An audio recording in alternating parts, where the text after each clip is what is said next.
की वहां से हमारे कल एक सवाल उठाया गया कि बिजली आउटसोर्स कर्मचारियों ने जब हड़ताल शुरू की थी, 1100 लोगों को निकाला गया था, तब आपने क्या किया? साथियों, पहले तो आप उस साजिश को समझिए कि जिसमें 1100 लोग निकाले गए। सरकार ने और सरकार समर्थित यूनियनों ने कितनी बड़ी साजिश की कि जो 1100 लोग निकाले गए थे वो कहीं एक जगह से नहीं निकाले गए थे। पूरे मध्य प्रदेश के 53 जिलों में चुन चुन के कहीं 10, कहीं 20, कहीं 25, कहीं 50, कहीं इस तरीके से आउटसोर्स कर्मचारियों को, बिजली विभाग के लोगों को निकाला गया था, चुन चुन के। भाई एक साथ पूरे मध्य प्रदेश में निकाला गया, तो पूरे मध्य प्रदेश में एक साथ कोई हड़ताल नहीं हुई थी, कहीं कम थी, कहीं ज्यादा थी, और सारी कंपनियों में निकाला गया। सारी कंपनियों में क्यों निकाला गया भाई? ये 1100 लोग निकालने थे, किसी एक जगह से निकाल लेते आप। उन लोगों को कब समझ में आता? लेकिन ये काम सरकार ने सरकार समर्थित संगठनों के सिफारिश पर इसलिए किया कि उन्हें पूरे प्रदेश के बिजली आउटसोर्स कर्मचारियों को डराना था कि यदि तुम हमारे खिलाफ बोले तो इसी तरीके से सबको निकाल दिया जाएगा। ये नौकरी से निकालने की, मतलब चुन चुन के, देखिए कितनी बड़ी साजिश थी कि पूरे मध्य प्रदेश से 1100 लोग हर जिले से निकाले गए, इसलिए कि वो सारे के सारे जो 35, 40, 45 हजार कर्मचारी है बिजली सेक्टर में, वो सब डर जाए। वो डर गया, वो अपने इरादों में सफल हुए। अब रहा सवाल उनको वापसी का, तो इस सच को भी आप सुन लीजिए। जो वापसी हुई है, निश्चित रूप से उसमें सब लोगों का बहुत बड़ा योगदान है और सब लोगों ने इसके लिए प्रयास भी किए, हमने भी प्रयास किए थे। कमलनाथ जी ने 3 पत्र लिखे, उस समय के पीएस जो संजय दुबे थे ऊर्जा विभाग के, उनको एक बार उन्होंने फोन भी किया। हम लोग भी लगातार प्रयास करते रहे, लेकिन पहली वापसी कहां हुई थी? ग्वालियर रीजन के अंदर जो ठेका श्रमिक कर्मचारी यूनियन है कि स्वर्गीय केएल द्विवेदी के इंटक से जुड़े हुए नेता हैं, उनकी ऊर्जा मंत्री से बहुत अच्छी संबंध है। वो ऊर्जा मंत्री भी कांग्रेस में रहे थे, वो भी इंटक कांग्रेस की यूनियन थी। सबसे पहली वापसी ग्वालियर रीजन के अंदर निकाले गए कर्मचारियों की हुई थी, द्विवेदी ने कराई थी। ये सच है, आप ग्वालियर के निकाले गए, उस क्षेत्र के निकाले गए हुए लोगों से पूछ सकते हैं, बात कर सकते हैं। पहली वापसी वहां हुई। दूसरी वापसी छिंदवाड़ा में भी 6 लोगों को निकाला गया था, 2 महीने के अंदर अंदर उनकी भी वापसी हुई थी। और इस तरीके से वापसी का रास्ता खुला और धीरे धीरे सारे लोग वापस हो गए। इसमें भी एक रोचक बात यह है कि वो लोग आज 7-7, 8-8 महीने तक बाहर रहे, जिनके संबंध सरकार समर्थित यूनियन से थे, बीएमएस से थे। वो लोग 7, 8, 9, 10, 11 महीने तक नौकरी से बाहर रहे। क्यों भाई? अगर बीएमएस की इनको वापस कराने में कोई भूमिका होती तो 11 महीने वो लोग नौकरी से बाहर नहीं रहते। सरकार उनकी थी, वो चाहते तो पहली बात तो यह है कि ये छटनी होती ही नहीं, नौकरी से निकाले ही नहीं जाते, लेकिन नौकरी से निकाले गए लोग और 11 महीने तक नौकरी से बाहर रहे। उसके बाद ये वापस आए। इसलिए हमारे साथी का ये दावा कि बीएमएस ने हमें वापस कराया है, निराधार है, गलत है। ये जो वापसी हुई है वो सब लोगों के प्रयास से, सरकार पर बनाए गए दबाव के कारण संभव हुई है और आप लोग वापस आए, इसकी भी बधाई।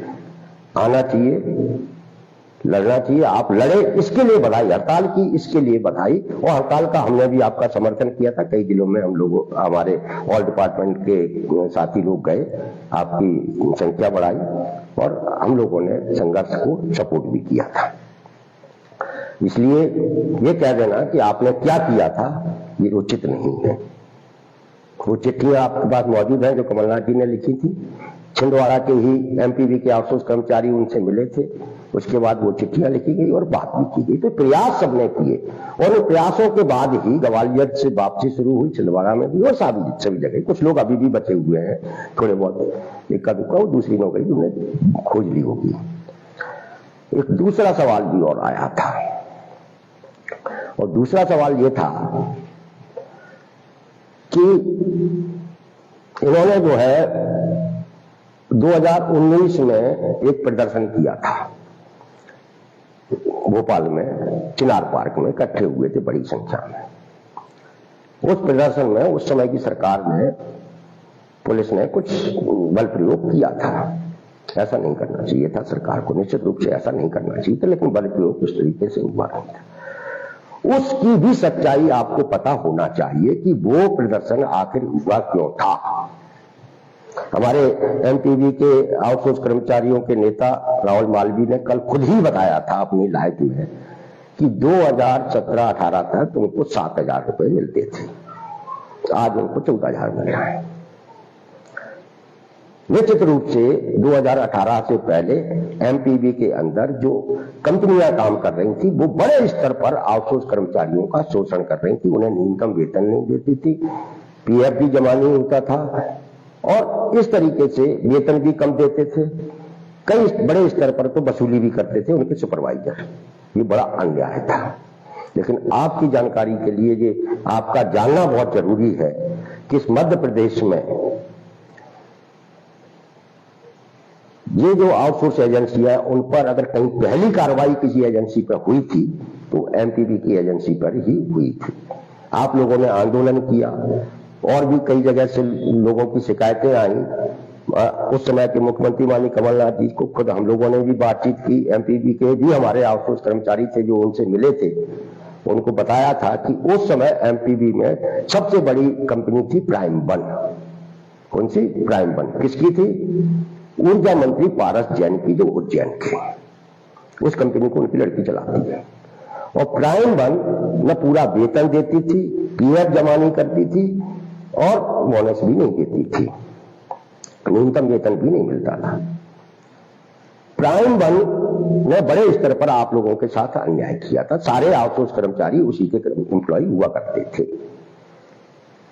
कमलनाथ जी के पास जब ये जानकारी पहुंची, उन्होंने पहली कार्रवाई प्राइम वन को ब्लैक लिस्टेड करने की और ब्लैक लिस्टेड प्राइम वन को किया गया और उससे ये कहा गया कि आप एमपीबी के आउटसोर्स कर्मचारियों को न्यूनतम वेतन का एरियर सहित भुगतान करें, उनका जो पीएफ वगैरह नहीं जमा हुआ है वो जमा करें अपने खाते से। और इस तरीके से प्राइम वन को एमपीबी से खदेड़ा गया था। अब चूंकि बहुत सारे आउटसोर्स कर्मचारी हैं, उनके सुपरवाइजर थे प्राइम वन के सुपरवाइजरों ने, प्राइम वन के मालिक ने के ऊपर जब ये कार्रवाई हुई तो निश्चित रूप से उसको बुरा लगा उनके, क्योंकि आर्थिक जो लूट कर रहे थे वो खजाने की, उस पर ब्रेक लगा था, तो वो शांत बैठने वाले नहीं थे, तो उनको भी कोई कार्रवाई करनी थी। तो पहली बार हमने देखा कि कांग्रेस कार्यालय के बाहर चिनार पार्क में बड़ी संख्या में एमपीबी के आउटसोर्स कर्मचारी इकट्ठे हुए, बड़ी संख्या में, जिसे आप लोग प्रदर्शन कहते हैं। अब आउटसोर्स कर्मचारी तो बेचारा भोला भाला है, उनके नेता जो कह देंगे, उनके सुपरवाइजर जो कह देगा वो वैसा कर लेंगे। तो बड़ी संख्या में आउटसोर्स कर्मचारी वहां इकट्ठा हुआ था प्रदर्शन करने के लिए। मांग क्या थी हमको आज तक नहीं पता। इकट्ठा हुआ और वहां से वो जुलूस चल पड़े, जुलूस के रूप में। पहली बार ऐसा हुआ कि उन लोगों से मिलने के लिए उस समय के 2 मंत्री आए, पीसी शर्मा भी और ऊर्जा मंत्री प्रियव्रत सिंह भी। हमने खुद उनसे कहा कि ये बेचारे आउटसोर्स कर्मचारी हैं, इनके मुद्दे आप इनसे मिलिए। वो गए, लेकिन बिजली आउटसोर्स कर्मचारी संगठन के नेताओं ने उनको भगा दिया, उनसे बात नहीं की और आप कांग्रेस कार्यालय के बाहर इकट्ठे हो गए, प्रदर्शन किया और आपकी भीड़ को तितर बितर करने के लिए पुलिस ने सड़कों पर डंडे वंडे मारे इधर उधर कर, आप तितर बितर हो, आप चले गए। जी प्रदर्शन आपका हुआ था, ये बात सच है। अब मेरा सवाल ये है कि आपने उस समय 1.5 साल की सरकार की कार्यकाल में इतना बड़ा प्रदर्शन कर दिया, कांग्रेस कार्यालय पे आप इकट्ठे हो गए, आपसे मिलने 2 मंत्री भी आए, आपने बात करना जरूरी नहीं समझा। अब आप एक बार इतने लोग न सही 100 लोग भी बीजेपी कार्यालय पर इकट्ठा होकर प्रदर्शन करके दिखा दो भोपाल में, वहीं दीनदयाल उपाध्याय जी की प्रतिमा पर इकट्ठे होकर बता दो। अगर आप ईमानदारी से अपने वर्ग के लिए लड़ना चाहते हैं तो नहीं हो सकते। क्यों नहीं हो सकते? क्योंकि आप सरकार से लड़ने की समझ ही नहीं है आप में, और सरकार आपको इकट्ठा होने भी नहीं देगी। ये उस समय कमलनाथ की सरकार थी जो आप इतना बड़ा प्रदर्शन करके आ गए थे। अब करके बता दो, और अब आपके सामने मौके हैं करने के। मैं आपको बता रहा हूं, पिछले कुछ महीनों में ही इस बारिश के पूरे सीजन में दर्जनों बिजली आउटसोर्स कर्मचारियों के हादसों में मौत हुई है, दर्जनों। सब विंड के आउटसोर्स कर्मचारी संगठन है जो बिजली विभाग का, वह अपने स्तर पर अपने क्षेत्र के लोगों के मुआवजे के लिए उसके लिए संघर्ष करता रहा। हमारे लोगों ने भी उनका साथ दिया, उन्होंने धरने भी दिए, प्रदर्शन भी किए। लेकिन जो हमारा बिजली आउटसोर्स कर्मचारी संगठन है, जो अपने आप को सबसे बड़ा संगठन कहता है, किसी एक बिजली आउटसोर्स कर्मचारी की मौत पर सरकार से ये सवाल किया कि इनको मुआवजे में 10 लाख का मुआवजा दिया जाए। कोई एक छोटा सा धरना भी दिया क्या उनके समर्थन में? जबकि 50 से ज्यादा बिजली आउटसोर्स कर्मचारियों की मौतें हुई हैं, वो आए दिन हो रही हैं, लेकिन उनके मुआवजे के लिए एक धरना दिया? क्यों नहीं दिया? आपके अंदर इतनी भी संवेदनशीलता नहीं है कि आपके लोग, आपके कर्मचारी जो आपको नेता मानते हैं, उनकी मौत हो रही है, उनकी मौत के खिलाफ सरकार को ये कहें कि भाई आप इन पौधों की जिम्मेदारी लीजिए और इनको ये सुविधा दीजिए। नहीं कहा, और कहेंगे भी नहीं। क्यों नहीं कहेंगे? क्योंकि इतनी समझ नहीं है। मैं उन संगठन के साथ ज्यादातर लोगों को मैं जानता हूं, उनके जितने जिला अध्यक्ष हैं उनमें से कई जिला अध्यक्षों को मैं जानता हूं। ये वो जिला अध्यक्ष हैं जो कंपनी के सुपरवाइजर के साथ सुबह शाम पींगे नहाते हैं, उनके साथ उठते बैठते हैं। तो कंपनी सुपरवाइजरों के साथ उठेंगे बैठेंगे, वो अपने वर्ग के लिए नहीं लड़ सकते, इसलिए वो संगठन कभी लड़ाई नहीं। वो एक हड़ताल की थी संविदा कर्मचारियों के साथ, कोई अच्छी बात है, लेकिन आपने अकेले अपनी दम पर सरकार से कब ये सवाल किया कि ये बिजली सेक्टर अनिवार्य सेवाओं में है, इमरजेंसी सेवाओं में, यहां पे आउटसोर्स खत्म कर दीजिए। उस आउटसोर्स को खत्म कराने के लिए आपने कब एक प्रदर्शन किया? कब कोई आंदोलन किया? सरकार से सवाल किया? क्या बीएमएस ने आपको ये सब कहने के लिए प्रेरित किया कि आप ऐसा करिए? ये रास्ता दिखाया? नहीं दिखाया।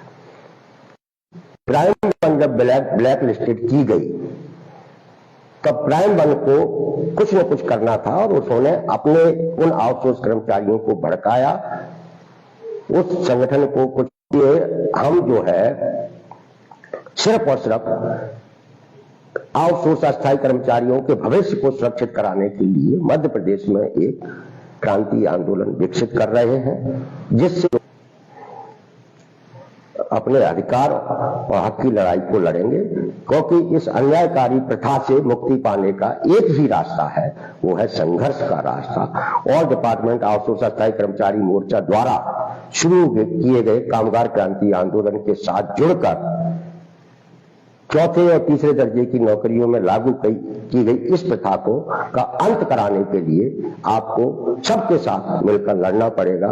जिस तरीके से हमारे शिवपुरी, खंडवा और रीवा, दूसरी जगह मेडिकल कॉलेज के लोग हड़ताल करके, आंदोलन करके जीत रहे हैं, हमें अपनी जो हमारा लक्ष्य है उस लक्ष्य को हमें पाना है। और हमारा लक्ष्य है नौकरी में नियमितीकरण और सम्मानजनक वेतन कम से कम 21,000 हर तीसरे चौथे दर्जे के कर्मचारी को मिलना चाहिए।